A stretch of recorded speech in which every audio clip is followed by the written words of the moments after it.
Hey, kia ora. Helen Brahms here, coming to you live from Ehrenberg, Arizona. Hope you're having a super fantastic, sparkling day. I have been having an awesome day. Lots of R&R. It's R&R day, so yeah. I didn't get out of bed till 12:30 today. For the first time, and I can't remember when, I got well over 8 hours of sleep. I cannot even tell you the last time I slept that long. Well, no, actually, I can't. I can't tell you the last time I slept that length of time. Um, yeah, it's been put it this way, it's well before Brad passed that I did over 8 hours of sleep. Normally I'm around, when Brad was alive, I was around 6 to 7 hours of sleep. Since he went into hospital, and all of that, it's usually been around 4, maybe 5 hours, but I got 8 hours last night. Oh, I couldn't believe it. Lots of weird dreams. Even saw Brad there as well, so that was kind of cool. I missed the guy, so but that was kind of cool.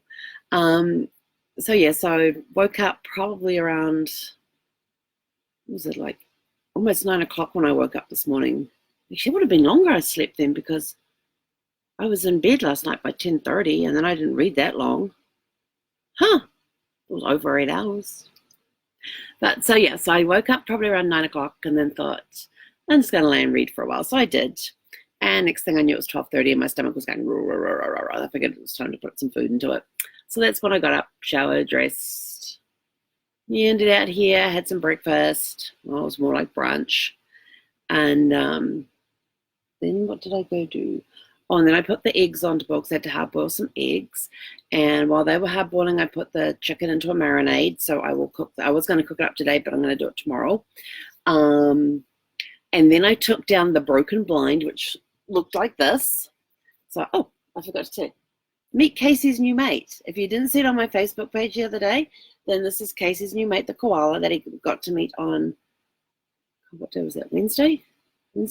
It was either Wednesday or Thursday. So yeah, so got a new mate there, and here's 3 Gus. He's just sitting down here as well. So I'm having I've got a little animal creature collection going on over here behind me. Yeah, 3 Gus wasn't being cooperative and sitting up anywhere where you could really see him, so he's kind of tucked down there. And then I took the blind down that looks like this, and I tell you, it looks fabulous. If you go to my Facebook profile, I posted a picture of it earlier today after I had semi-finished it, because I found out the tension rod was at full length, was 2 inches too short. I was like, darn, how am I going to fix this? So I put it out as far as it would go, which was 20-something inches. Yeah, 21 inches, I think it goes to. I don't remember, but it was whatever it went to. It was 2 inches too short. And then I thought, how am I going to get this to work? Because I've taken the blind down. I can't go put it back up again because that would just be too fiddly. And so then I thought, I know, I have some cup hooks. So I screwed them into the place where the screws were for the holding the blind in place, because there's 2 screws holding the blind in place. So I screwed in these cup hooks, and then I put the tension rod through the curtain after I cut it to length, and hung it there, so it's kind of temporarily holding. But it looks fabulous. I love the splash of the dark red. I'd like to have a little brighter color, but out of my color selection, that was probably the best. I had gray and black and a navy blue, which wouldn't have looked too bad. And they had the burgundy color there. They had a light blue that was in like an 84-inch long length, and I didn't need 84 inches because the 63 cut it in half. I can do 2 windows. So I thought I'd rather do that. So I cut it in half, and of course the bottom piece is folded as well, so I can put a tension rod through that for whichever one I decide to replace it with next. Although the light blue probably would have looked really good in there. It would have looked good there as well, but then I would have had to cut, way too much. So when I get next near a Walmart on Tuesday, it's when I go to my next destination. I'm going to Palm Springs near Joshua Tree. So On my way through Palm Springs, I will find a Walmart. I'll stop in there and I'll go get the correct length of tension rod so I can get that hung up, and we'll take it from there. But it looks fabulous. I love it. I don't have to worry about the blind keep breaking and all that sort of stuff. So got that done. Then went and read some more. And then I looked at my cabinets above the couch and I thought, yeah, let's get started. So I lined up along the couch, the baskets, and then I just started pulling stuff out and throwing stuff into baskets. So now I have it all nicely organized up there. I still have some stuff I need to go through because I was finding a lot of old magazines and brochures and that sort of stuff. So that's sitting in a pile that I'm going to go through tomorrow. I'll pull out any articles that I want to keep. And then the rest of it will go into trash. Into the I think they have recycle bins here. I haven't been up to check where the dumpster is. But you will get rid of the old brochures, the old magazines that I don't need anymore. I've kept the current magazines and current brochures, but that's it. And it's kind of cool because I have such limited space. I can be very selective on the brochures that I keep. So I keep all my New Zealand, Australia brochures that come through because there's some really good trips and stuff. And it gives me lots of itinerary ideas when I'm helping clients create something unique for New Zealand, Australia, or the South Pacific or the South Pacific. So yeah, that was really cool. And so I got that done. So that felt like very accomplished. I got the chicken on marinating to cook tomorrow. Hard-boiled eggs are done. Last night I watched the last night I watched the making of Live and Let Die, which I wanted to see. I was curious to see this one because there was some really cool stunt work done with boats in this one, which was just amazing. But it was interesting to hear how those that had worked on Live and Let Die were talking about how the show seemed to be cursed. And I thought, oh, this is going to be interesting because, they said we're dealing with the voodoo and all that sort of stuff. So it felt like there was these curses going on. They brought Guy Hamilton back. He was the guy that did Goldfinger. They actually, and then of course, because in 1972 they had to restart the search for a new James Bond since Sean Connery was not coming back. He did his last one with Diamonds Are Forever. So they actually wanted Burt Reynolds to be James Bond, but Cubby Broccoli turned around and said no, he wants to keep it British, does not want an American, and they have to be over 6 foot and British. Those were his two requirements, over 6 foot and British. So when Guy Hamilton came in, they were like looking for locations and that sort of stuff, and he was down in New Orleans, and of course, as far as I knew, New Orleans was known just for Mardi Gras, and so they said, no, go down there and check it out. Well, he found he discovered the jazz funerals. They went flying around. He discovered all the bios, and thought that would be really good. Then they got taken to this crocodile farm, and the farm was owned by a guy called Ross Kananga. And if you're thinking, Kananga, that sounds familiar. Yes, Kananga became the name of the bad guy in Live and Let Die. They decided to name this character after him.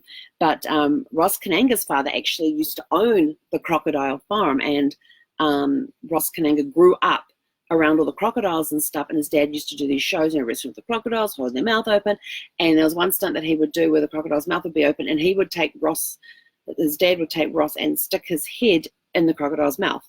Well, there was one time the crocodile's mouth went around his head, and it took him 20 minutes to get the crocodile to relax enough to release the jaw to be able to get Ross Kananga out of there. And I thought, oh my gosh, he did that to his own son. Are you kidding me? So, and then later on, Ross Kananga actually saw his dad being eaten alive by a crocodile. There's nothing he could do to save him. And then he inherited the thing at the farm, and he's kept it going. And he did all the stunts with the crocodiles. In there, there's a scene where you see James Bond run across the backs of the crocodiles to get off this little tiny island. And it was actually Ross Kananga who did the running across, and it took 5 takes. And they actually show you, in the making of it, they show you all 5 takes. And he said after 2 takes, the crocodiles became anticipating, so their heads would come up with their mouths open and doing all of this. I was sort of like, yeah, no thanks, not me. More power to those that can actually do it. how they found Roger Moore is he actually used to go gambling with Cubby Broccoli and Harry Saltzman. So that's how they found him. And they had to make sure that he didn't imitate Sean Connery, because Roger Moore in the interview turned around and he said one of the things he was worried about is he had to figure out how to say Bond, James Bond, without going, and he did a perfect imitation of Sean Connery with the Scottish accent and everything. It was perfect. So this is every time he hears it, that's how he wants to say it. So he had to find another way to say it. So instead of going through it fairly quickly, he would slow it down and go Bond, and then he'd pause and then James Bond. So instead of going Bond, James Bond, like Connery did, he slowed it and dragged it out a little more. Then they also had to make sure that he didn't imitate his character, because Roger Moore used to be the Saint in the TV series. So, and he had this thing where he could, where he would raise an eyebrow, and I can't do that. Both of mine go up. So they had to make sure they didn't bring any traits from the Saint across into the James Bond character as well. So they kept going back to things like that and making sure that he didn't do that sort of thing as well. So they found routes for the boat chase, because the boat chase in this thing is amazing. I mean, you've even got the boats going across a peninsula from this side of the peninsula to this side, across the land and back into the water again, so the rest can continue through the middle of a wedding. They've got the boat comes down the bayou, comes up over the road, over the police cars, and jumps down on the other side. Well, they had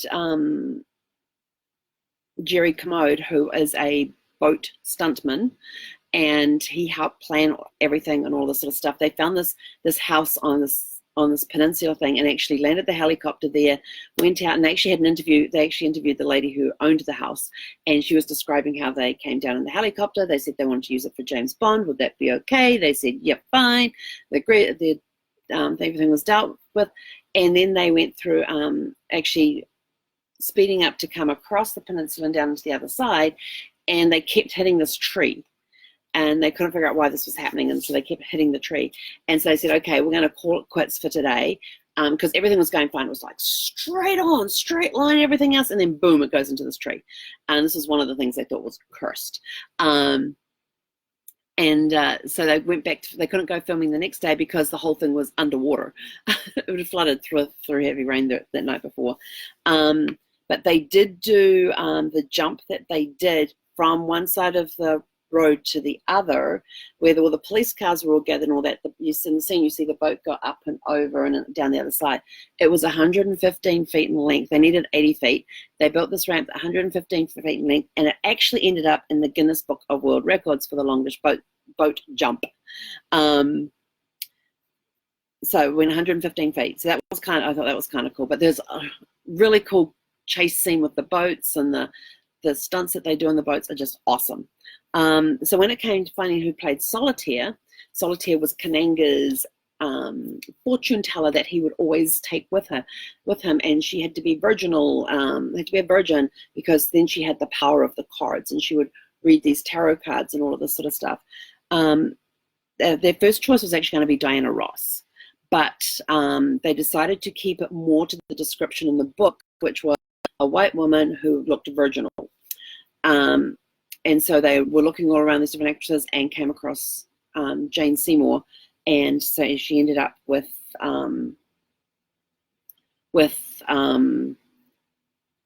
becoming Solitaire, and she did phenomenal because she had this look of innocence about her. So let's see, October 16th in 1972 is when they only took one take to do the jump where the boat goes across the bridge. It goes from the river across the road and down the other side. That was one take, 115 feet. And then this is another curse that happened at the thing, is that Roger was starting to feel ill and all this sort of stuff, and they thought he may have caught something from being in the water and everything else. Turns out he had kidney stones, so he was in hospital for that. In November, they went to Jamaica, and then on November 30th, they started shooting the bus chase. And this is a double-decker bus that they do this chase in. And Jane Seymour, in her interview, was saying how when you see the girl in the back of the bus, that is her. She actually sat in the back of the bus while they were doing these spin. They did a 360-degree turn in the bus, They spun it out. They went under a low bridge that took the top of the bus off, and it was kind of interesting to think that, you know, here's this young actress, hardly anybody knows who she is, and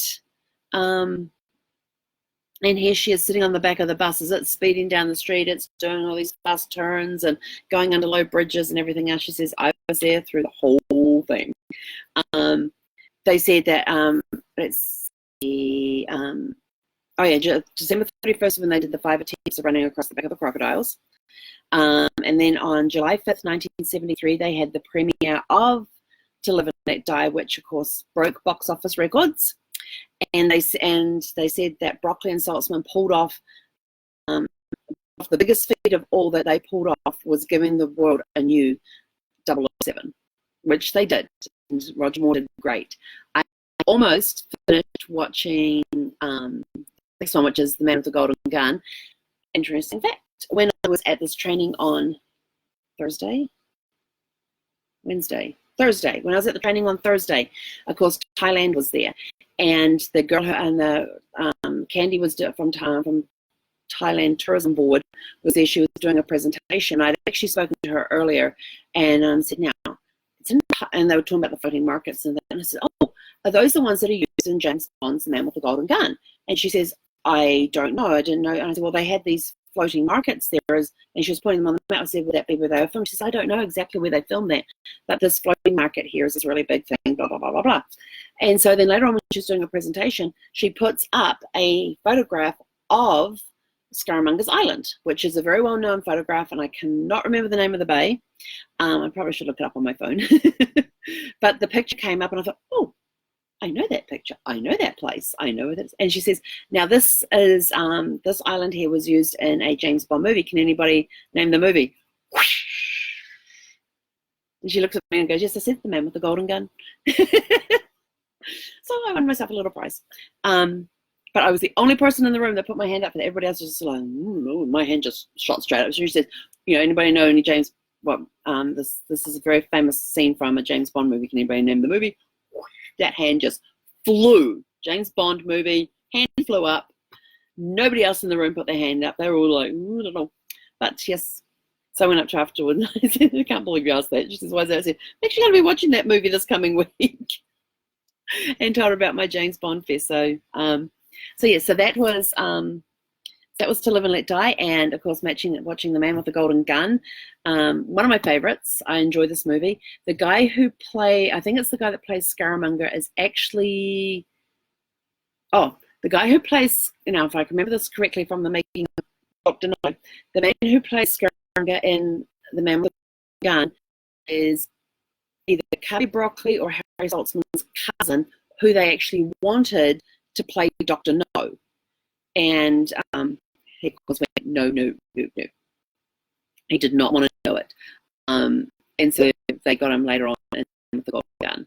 This one is also directed by Guy Hamilton. So when I get off this, I'm going to watch the last few minutes of it. So basically almost about 10 minutes left of the movie. And then I'm going to watch the making of it. So it's going to be interesting because they do a really cool cast stunt. And the guy who played, because his name's completely gone, Pepper, J.W. Pepper. He's the sheriff in the in To Live and Let Die in New Orleans there, and of course he's tobacco chewing, and he like commandeers, thinks he's, you know, the man. He's a really cool guy. I like him.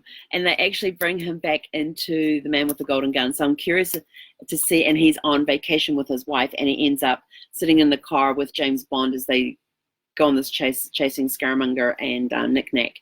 And so it's going to be fun because I want to learn more about how they do the stunt where the car takes off like this, does it basically flips over. So it takes off facing this way, and it ends up it takes off facing this way. So it goes up like this and does a barrel roll in the air and lands on the other side. So I want to see how they do that and find out why they brought back the sheriff and had him on vacation in Thailand. And it's cool. This is a very good action movie. Lots of great scenes in there. There's some great fight scenes in there. Just really cool stuff. And how they make a gun out of a cigarette lighter. Was it a cigarette lighter, a pen? There's another little square piece. So there's 3 pieces that he uses to make this gun. And but yeah, it's a really cool movie. It's among one of my favorite James Bond movies. So that will be tonight's movie. I'll go finish watching that, where I will just then watch the making of. And tomorrow it is going to be The Spy Who Loved Me. Oh, and I forgot to say that Live and Let Die got nominated for Best Original Song. Got an Oscar nomination for Best Original Song. And let's see, don't say Diamonds Are Forever got nominated for Best Sound. And oh yes, and don't forget, we're still running the competition till the end of the month. So I need to come up with another clue. Trying to think. So the clue for the movie, so the question is, what is the very first movie, James Bond movie, that I saw on my very first date, and who played James Bond? The clues you've got so far is that it was my very first date. There is at least one Oscar nomination for the movie.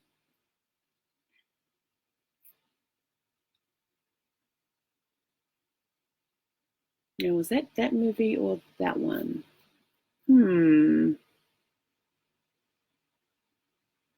Trying to remember. I'm getting cross-matched. When I'm thinking of a scene, I'm getting cross-matched between 2 different movies, and I'm trying to remember which James Bond one was which. So I'm going to come up with another clue for you. And the only way you get the clues is by watching this. And don't forget, if you want to participate, just private message me only. You cannot put in any comments. They will be disregarded. You have to private message me your answers. So what was the name of the movie and who was playing James Bond? And you will get a thank you for your submission message back. And on December the 1st, we will announce what the correct answers are and who the winner or winners are. Okay, so that's your assignment for now.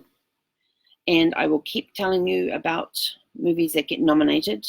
So The Man with the Golden Gun did not get any nominations.